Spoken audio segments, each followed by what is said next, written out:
Muchas gracias, José María Isega, director del Basque Culinary Center, viceministra de Turismo del Perú, María del Carmen de Reparás, ministra de Comercio Exterior y Turismo del Perú, Magali Silva Velarde Álvarez, y Carlos Bogeler, director ejecutivo de la OMT. Siguiendo con nuestro programa, invitamos ahora al señor Rafael Anzón a dar su ponencia magistral. Rafael Anzón es presidente de la Real Academia de Gastronomía de España, presidente fundador y presidente de honor de la Academia Internacional de Gastronomía, presidente de la Academia Iberoamericana de Gastronomía y presidente de la Academia Europea de Gastronomía. Muchas gracias.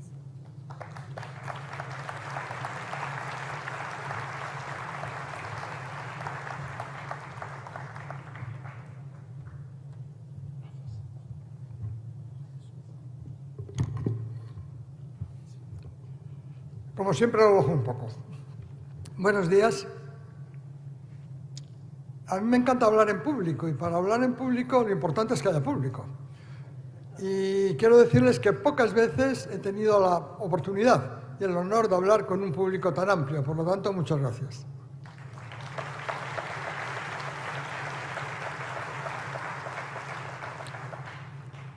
Y voy a empezar anticipando una conclusión. Creo que todos los países de la Organización Mundial de Turismo, todos los países, tienen la posibilidad de promover el turismo gastronómico contando con el apoyo de la Organización Mundial y con la existencia de Internet y de las redes sociales. Para entender lo que está ocurriendo en el mundo de la gastronomía, lo primero que hace falta es saber qué es la gastronomía en el siglo XXI. Se habla mucho de nueva cocina, pero lo que de verdad estamos generando en este siglo XXI es una nueva gastronomía. La gastronomía se relacionaba siempre con el placer, con disfrutar comiendo, y generalmente unos cuantos privilegiados que podíamos comer bien, entre los que me incluía. Bueno, la gastronomía del siglo XXI no tiene nada que ver con eso. La gastronomía del siglo XXI tiene que ser saludable, sostenible, solidaria y satisfactoria. Son las 4 S que definen la gastronomía. Es evidente que comemos porque lo necesitamos para alimentarnos, pero lo que ha evolucionado últimamente, y por eso se está poniendo tan de moda el tema de la alimentación y de la gastronomía, es que la mayoría de los científicos y de los nutriólogos, de los médicos, han llegado a la conclusión de que un factor importantísimo en la generación de casi todas las enfermedades es una alimentación inadecuada.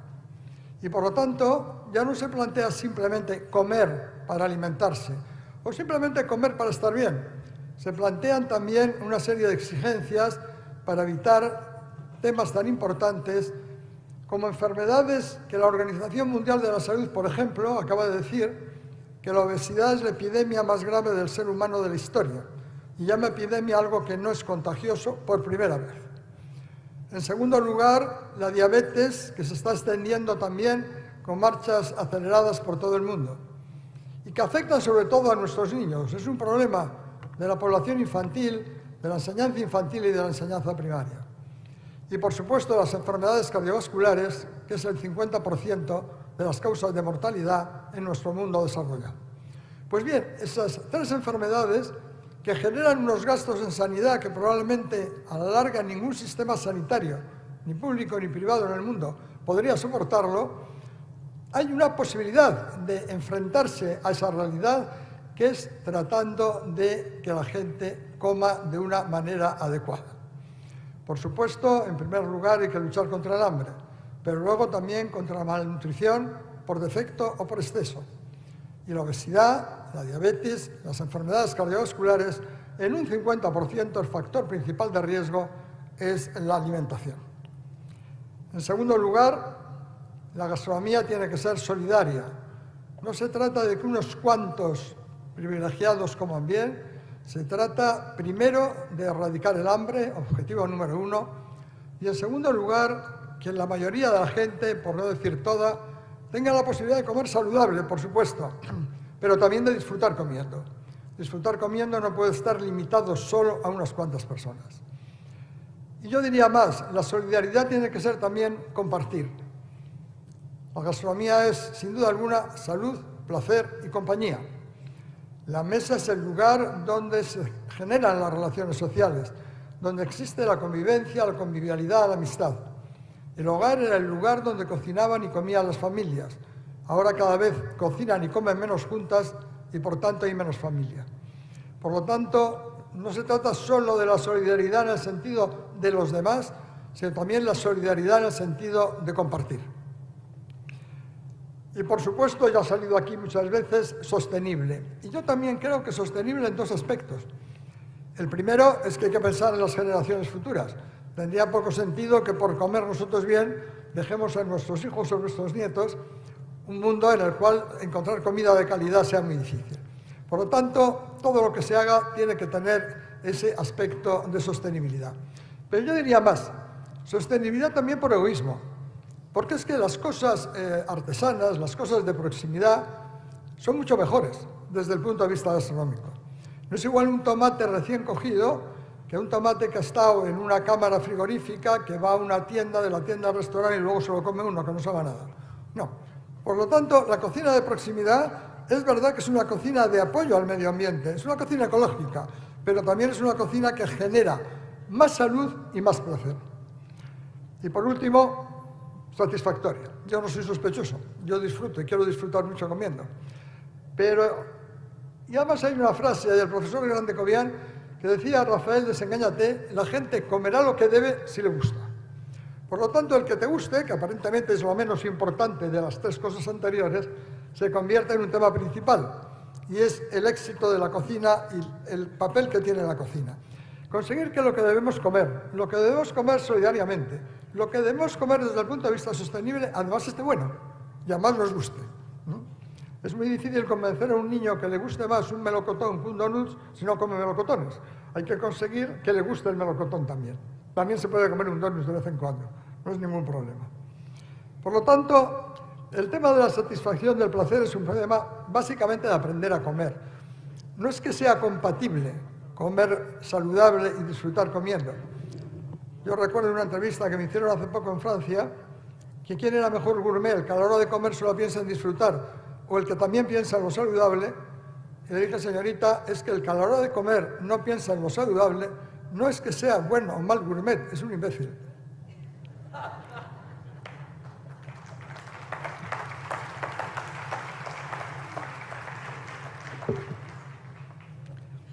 Y otra cosa que quiero dejar bien claro: disfrutar comiendo no es un problema de ricos. Casi todos mis amigos ricos comen bastante mal. Comen lo más caro y lo más caro no es lo mejor.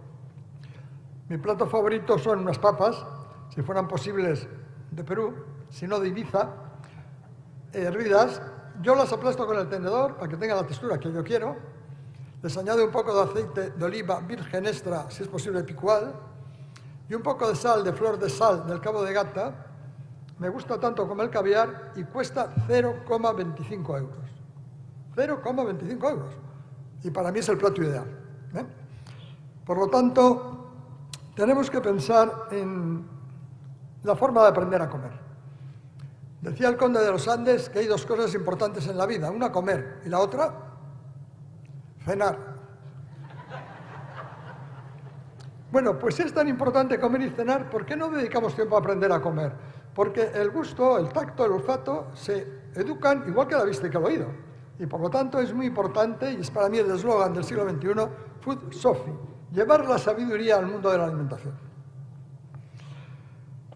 En el marco de la nueva gastronomía ha aparecido la nueva cocina, que es la cocina de la libertad. Es la gran aportación al mundo de la gastronomía en el siglo XXI. Hasta ahora la cocina tenía que repetir las recetas de nuestras madres, abuelas y bisabuelas, que hay que conservarlas, que forman parte del patrimonio del país, o bien lo que se llamaba la alta cocina de los grandes restaurantes, sobre todo de Francia. A partir del año 90, la cocina es la cocina de la libertad. Y hemos llevado, igual que otros aspectos de la vida humana, hemos llevado la libertad a la cocina. El cocinero hoy día puede cocinar como él quiera, no tiene que repetir, no tiene que copiar. Recuerdo Ferran Adrià le preguntó a una persona un día que le dijera qué era crear, y le dijo: no copiar. Bueno, pues ahora los cocineros no tienen que copiar. ¿A qué está dando ese lugar? A que los cocineros se conviertan en artistas. Es cocina de autor, igual que un escultor o un pintor Picasso no hacía pintura española, hacía la pintura de Picasso. Y Giacometti no hace escultura italiana, hace la escultura de Giacometti.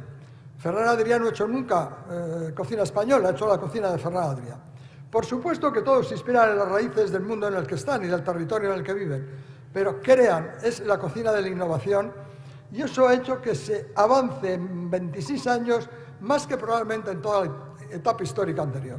Han surgido tal cantidad de creaciones culinarias utilizando las nuevas tecnologías, utilizando la ciencia, incorporando expertos de diferentes sectores, cada lugar a que las generaciones actuales tengamos la oportunidad de comer saludable y disfrutar comiendo más que en ninguna otra época de la historia. Y la libertad del cocinero tiene que ir acompañada de la libertad del comensal. No tenemos por qué comer sentados 2 horas y media, 2 platos y postre. Podemos comer de pie, en un taburete, en una barra, paseando, 2 platos y postre, o podemos comer 17 tapas, 17 pequeñas raciones, que es la cocina en miniatura, o 45 platos como se comían en el Bulli y como se pueden comer en muchos de los restaurantes, entre otros algunos de los que hay en Lima, en Perú. Y la libertad del empresario, del emprendedor. Ya no hay que hacer un restaurante como los de antes. Ahora se puede hacer un gastrobar, se puede hacer un restaurante de cuchara, se puede hacer un espacio de tienda-comedor, donde la gente coma y compre. Es decir, hay una serie de oportunidades enormes y eso es lo que está ocurriendo cada vez y más. Gente que va a cocinar a las casas para 8 personas. Una enorme cantidad de apps en Internet que ofrecen llevar no solo alimentos, sino llevar también los platos preparados y llevar platos incluso de grandes restaurantes. La libertad es el valor máximo del ser humano. El ser humano es un proyecto de libertad individual y colectiva. Y cuando un colectivo, como los cocineros, conquistan un espacio de libertad, estoy seguro que ya no lo van a perder nunca. Esa nueva gastronomía y esta nueva cocina ha dado lugar a una presencia extraordinariamente importante de la gastronomía en el mundo de la cultura y de la educación. Voy a dar un dato relacionado con España. Hace 20 años, cuando se preguntaba cuáles eran los sectores culturales más importantes, la gastronomía no aparecía siquiera, ni siquiera aparecía, no era un sector cultural. Ahora aparece la gastronomía. Barómetro que ha salido del año 2015. ¿Cuál es el sector cultural más creativo de España? Primero la gastronomía con 8,2, segundo la moda con 6,4. Segunda pregunta, ¿cuál es el sector cultural español con más repercusión internacional? Y ha quedado primero la gastronomía con 9, segundo la arquitectura con 7. Lo mismo que en el mundo de la cultura ocurre en el mundo de la educación. El Parlamento Europeo aprobó en marzo de 2014 una resolución sobre patrimonio gastronómico europeo, aspectos culturales y educativos. Una resolución en la que se recomienda a los 28 países, gobiernos y parlamentos que incorporen los conocimientos de alimentación y la educación del gusto al sistema educativo. No se trata, los temas sensoriales no son solo de conocimiento. Es imposible que a un niño le guste Beethoven si no lo oye, por mucho que le expliquemos que es un tío estupendo. O que les guste Velázquez si no ven las meninas. Que les guste un melocotón si no se lo comen.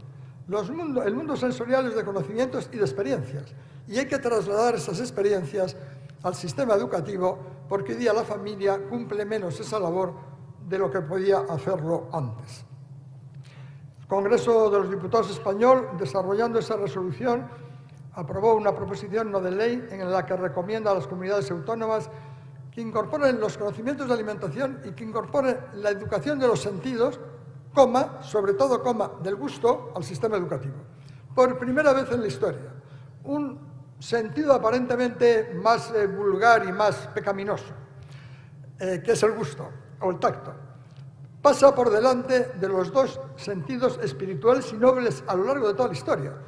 La vista para las artes plásticas y el oído para la música.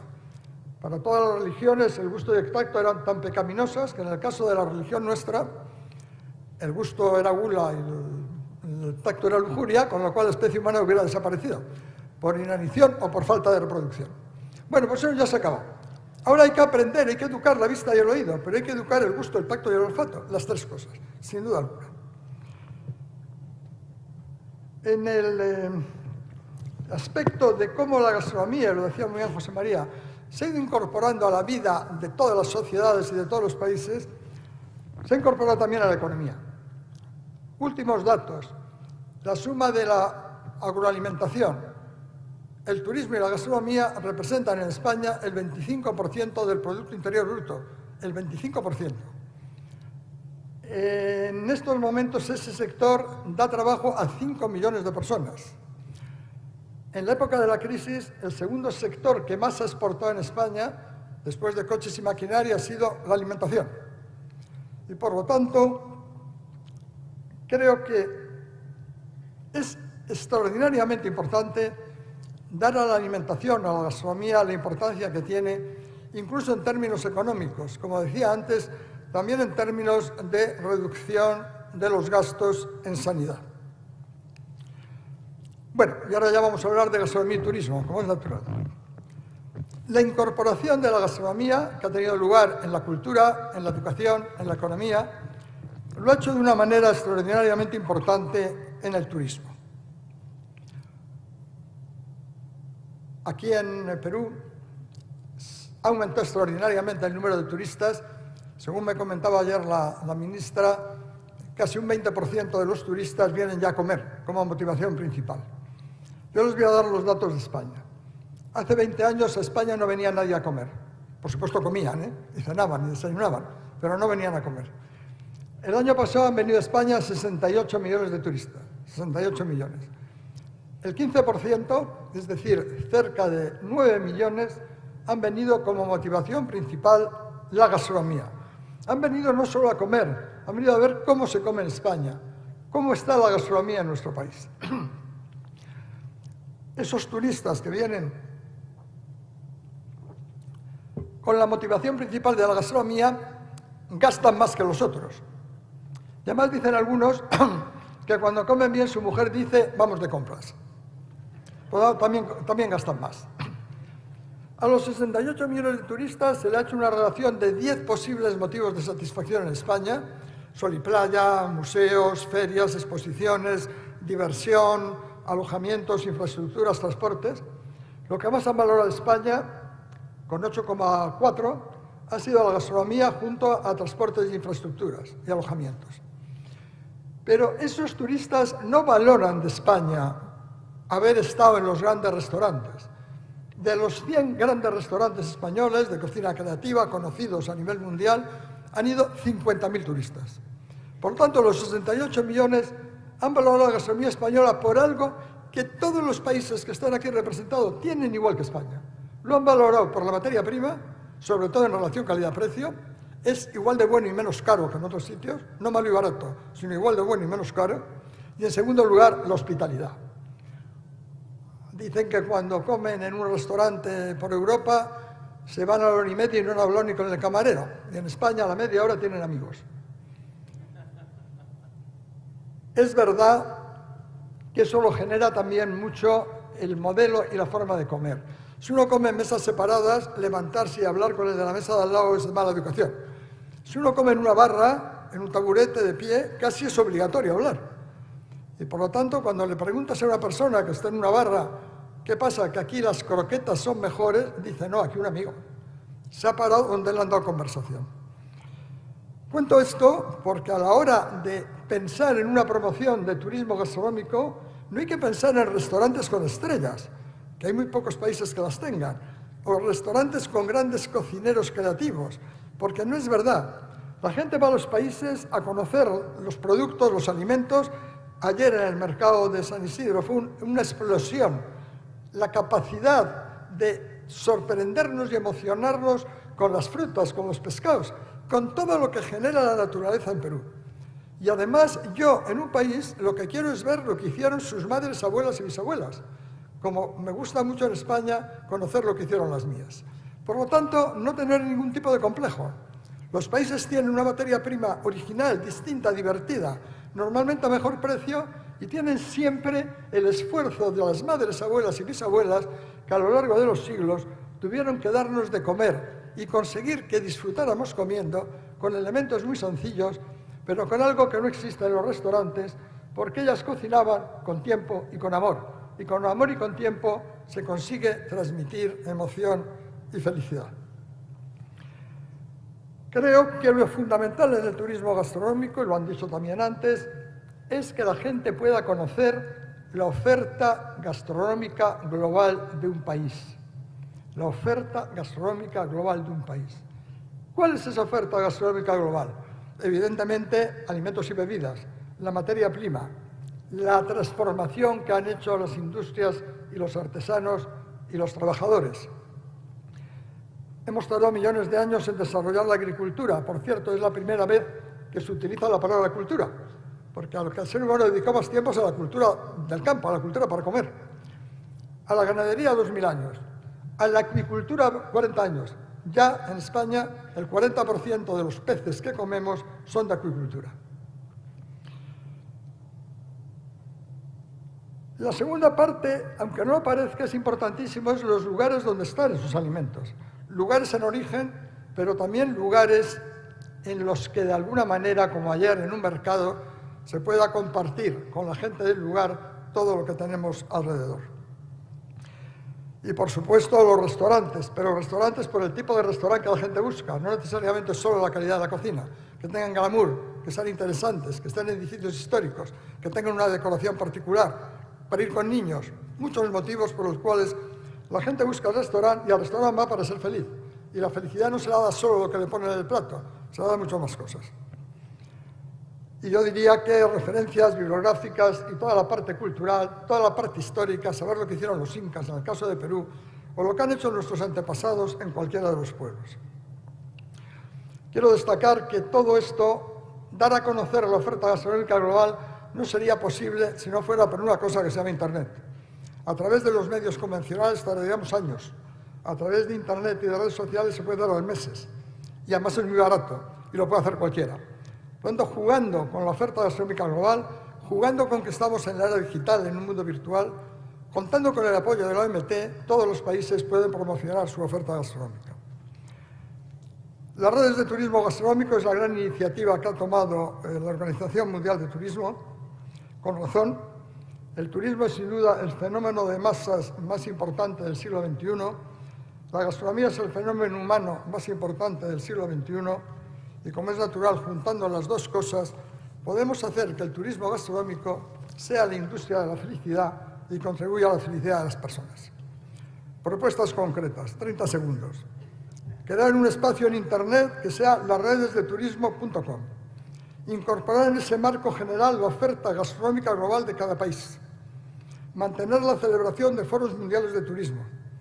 Apoyar desde la Organización Mundial la celebración de foros regionales de turismo. Organizar en los diferentes países eventos similares a Madrid Fusión o los que se celebran aquí. Apoyar a las academias nacionales y tratar de que los países que no las tengan. Elaborar prototipos y plantillas es la gran novedad de la Organización Mundial de Turismo de Yolanda Perdomo. Prototipos y plantillas que se generen en un país concreto, pero se puedan luego imitar y extender a todos los demás. Generar encuentros entre las escuelas de cocina, hostelería y turismo y entre las diferentes iniciativas de rango universitario, como el Basque Culinary Center, que en estos momentos es un ejemplo para el mundo.